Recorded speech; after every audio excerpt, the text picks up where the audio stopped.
ശ്രീലങ്കയ്ക്കെതിരായ ആദ്യ ടെസ്റ്റിലും രണ്ടാം ടെസ്റ്റിലെ ആദ്യ ഇന്നിംഗ്സിലും കാര്യമായി സ്കോർ ചെയ്യാൻ കഴിഞ്ഞില്ലെങ്കിലും ഈ പരമ്പരയിലെ ഹോട്ട് ടോപ്പിക് യശസ്വി ജയ്സ്വാൾ തന്നെയാണ്.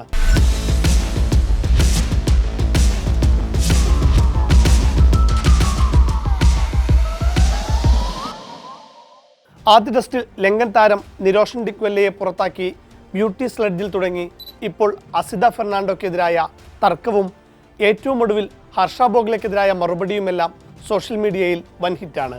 ഇതിൽ ഹർഷ ബോഗ്ലെക്കെതിരായ മറുപടി ഒരു ടെസ്റ്റ് പുരോഗമിച്ചുകൊണ്ടിരിക്കുമ്പോഴാണ് നൽകിയതെന്നാണ് ഗൗരവതരം. പൊതുവെ ഇന്ത്യൻ ക്രിക്കറ്റ് താരങ്ങൾ സോഷ്യൽ മീഡിയയിൽ ഇത്തരം മറുപടിയിൽ കമൻ്റായോ മറ്റോ നൽകാറില്ല. അതാണ് ഒരു ടെസ്റ്റ് മത്സരത്തിൻ്റെ ഇടവേളയിൽ ജയ്സ്വാൾ നൽകിയത്. ക്രിക്ബസിന് വേണ്ടി ജയ്സ്വാൾ പരിധി വിടുന്നു എന്ന തലക്കെട്ടുമായി ഹർഷ ബോഗ്ലെ ചെയ്ത വീഡിയോയിലാണ് യശസ്വി ജയ്സ്വാൾ മറുപടി കൊടുത്തത്. വീഡിയോയ്ക്ക് താഴെ നിങ്ങൾക്ക് കൃത്യമായി അറിയാത്ത കാര്യങ്ങളിൽ അഭിപ്രായം പറയാതിരിക്കുക, ആരെങ്കിലും അതിരുവിട്ടാൽ അവർക്കുള്ള മറുപടി നൽകാൻ ഈ ഇന്ത്യക്ക് അറിയാമെന്നും ജയ്സ്വാൾ കമൻറ്റ് ചെയ്തു. നിരവധി പേരാണ് ജയ്സ്വാളിൻ്റെ കമൻറ്റിന് ലൈക്കും റിപ്ലൈയുമായി ഒക്കെ എത്തിയത്. തൻ്റെ ഭാഗം ജയ്സ്വാൾ ന്യായീകരിക്കുന്നുണ്ടെങ്കിലും ഇന്ത്യൻ ഒഫീഷ്യൽസിന് ജയ്സ്വാളിൻ്റെ അഗ്രഷൻ അത്ര പിടിച്ചിട്ടില്ല. ജയ്സ്വാൾ ഒരിക്കലും ആ ബൗളറുടെ അത്രയെടുത്തു പോകാൻ പാടില്ലായിരുന്നുവെന്ന് ഇന്ത്യൻ ബാറ്റിംഗ് പരിശീലകൻ സിദ്ധാൻഷു കൊട്ടക് പറഞ്ഞു. ലങ്കൻ ബൗളർ പ്രകോപനപരമായി പറഞ്ഞിട്ടുണ്ട്, എന്നാൽ ജയ്സ്വാൾ അത് വൈകാരികമായി എടുക്കാൻ പാടില്ല, സിദ്ധാൻഷു കൂട്ടിച്ചേർത്തു. ഇന്ത്യ പോലൊരു ടീമിനെതിരെ കളിക്കുമ്പോൾ വെറുതെ പന്തെറിഞ്ഞ് മാത്രം ഇരുന്നിട്ട് കാര്യമില്ലെന്നാണ് ശ്രീലങ്കൻ ബൗളിംഗ് പരിശീലകൻ റയാൻ വാൻ നിക്കർക്ക് പറഞ്ഞത്. എന്തെങ്കിലും അധികമായി ചെയ്തുകൊണ്ടിരിക്കണമെന്നാണ് ഞാൻ എൻ്റെ ബൗളർമാരോട് പറഞ്ഞിട്ടുള്ളതെന്നും നിക്കർ കൂട്ടിച്ചേർത്തു. കോച്ച് പറഞ്ഞത് ബൗളർമാർ കേട്ടു, അതിന് ശിക്ഷയും കിട്ടി. ജയ്സ്വാളിന് മാത്രമല്ല അസിത ഫെർണാണ്ടോയ്ക്കെതിരെയും ICC നടപടിയെടുത്തിട്ടുണ്ട്. ഇരു താരങ്ങളും മാച്ച് ഫീയുടെ 25% പിഴയൊടുക്കണം. ഓരോ ഡിമെറിറ്റ് പോയിന്റും രണ്ടു പേർക്കും ലഭിക്കും.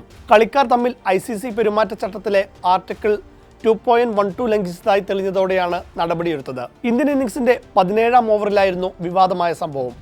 മത്സരത്തിന്റെ 17ാം ഓവറിലെ അവസാന പന്തിൽ അസിത ഫെർണാണ്ടോ മനോഹരമായൊരു ഇൻസ്വിംഗറിലൂടെ യശസ്വി ജയ്സ്വാളിനെ ക്ലീൻ ബൗൾഡാക്കി.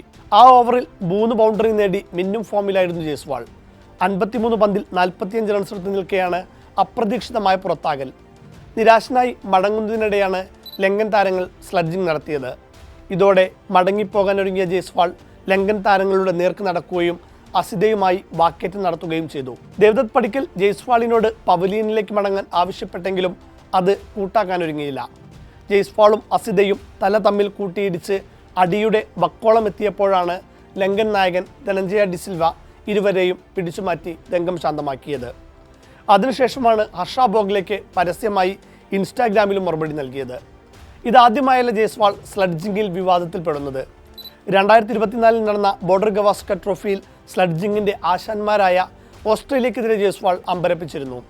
നിലവിലെ ലോക ക്രിക്കറ്റിലെ തന്നെ ഏറ്റവും വേഗമേറിയ ബൗളറായ മിച്ചൽ സ്റ്റാർക്കിൻ്റെ പന്ത് പ്രതിരോധിച്ച ശേഷം ഇറ്റ്സ് കമ്മിങ് ടു സ്ലോ എന്ന് പറയാൻ ധൈര്യം കാണിച്ചിട്ടുണ്ട് ജയ്സ്വാൾ. സ്റ്റെം മൈക്കിലൂടെ അത് ലോകം മുഴുവൻ കേട്ടു.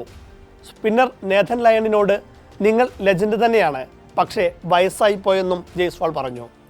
ലയൺ തന്നെയാണ് ഇക്കാര്യം പിന്നീട് തമാശയായി മാധ്യമങ്ങളോട് പറഞ്ഞത്. ഇതിനേക്കാൾ വലിയ വിവാദം ജയ്സ്വാളിൻ്റെ കരിയറിൻ്റെ തുടക്കത്തിൽ തന്നെ ഉണ്ടായിരുന്നു. 2022 നടന്ന ദുലീപ് ട്രോഫിയിലായിരുന്നു അത്. ഫൈനലിൽ വെസ്റ്റ് സോണിനായി കളിക്കുമ്പോൾ സൗത്ത് സോൺ ബാറ്റർ രവി തേജയുമായി ജയ്സ്വാൾ നിരന്തരം വാക്പോരിലേർപ്പെട്ടു. അതിര് കടന്ന് സ്ലഡ്ജിംഗ് നടത്തിയതോടെ രവി തേജ ജയ്സ്വാളിനെതിരെ തിരിഞ്ഞു.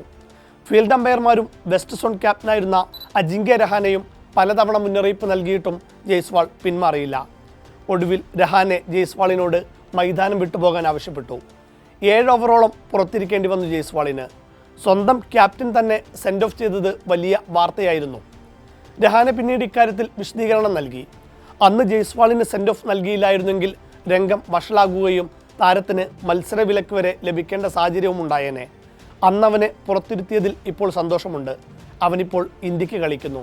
അന്ന് പക്ഷേ വിലക്കും വിവാദങ്ങളും വന്നിരുന്നെങ്കിൽ അത് വലിയ തിരിച്ചടി അവൻ്റെ കരിയറിൽ തന്നെ ഉണ്ടായേനെ, രഹാനെ പറഞ്ഞു വെച്ചു.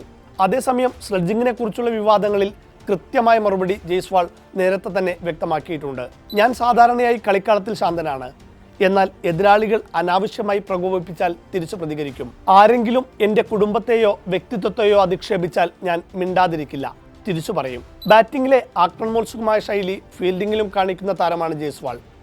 അദ്ദേഹം അതിരുവിടുന്നുണ്ടോ? ഹർഷ ബോഗ്ലെക്കെതിരെ പരസ്യമായ കമന്റിലൂടെയൊക്കെ മറുപടി കൊടുക്കേണ്ടിയിരുന്നോ? എന്താണ് നിങ്ങളുടെ അഭിപ്രായം?